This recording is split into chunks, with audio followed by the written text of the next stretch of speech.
లోపల ఉబలాటం వచ్చింది, సంతోషం వచ్చింది. చెప్పుకుందాం, పంచుకుందాం, తిరిగేద్దాం, చేతులు పెద్దాం, అందరికీ మన గజమాలలో వేస్తారంటే వేయించుకుందాం అనుకున్నా.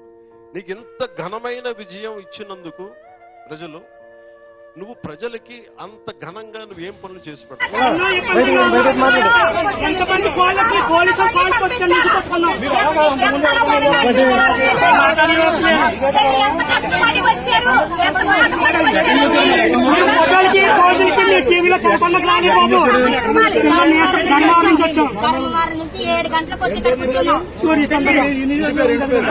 ఈ నియోజకవర్గాన్ని డిప్యూటీ సీఎం గారు, ఈ నియోజకవర్గం డిప్యూటీ సీఎం గారు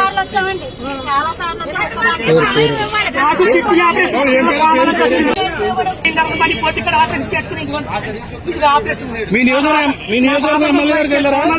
ఢిల్లీ గవర్నమెంట్ కోమల నుంచి వచ్చింది. వాళ్ళు చూడండి, మేము ఎంతో ఇబ్బందుల్లో ఉన్నాం. సమస్య ఎప్పుడు 7 గంటల నుంచి వచ్చి ఇక్కడ ఎంతో ఇలాగే గతంలో అధికారులు ఏమైనా కలిసారు మీరు? కలిసారా? ఇలాగే ఉంటుంది. ఎవరు చెప్తే ఎవరు పట్టించుకోలేదు. గతంలో కలిసారా మీరు ఎవరన్నా? మీ నియోజకవర్గం ఎమ్మెల్యే ఎవరు? మీ నియోజకవర్గం ఎమ్మెల్యే ఎవరమ్మా? మరి అక్కడ ఏమైనా ఇప్పుడు చెప్పారు మీరు? మరి ఇంత జనంలో వచ్చి మరి అతని మీద వచ్చామండి.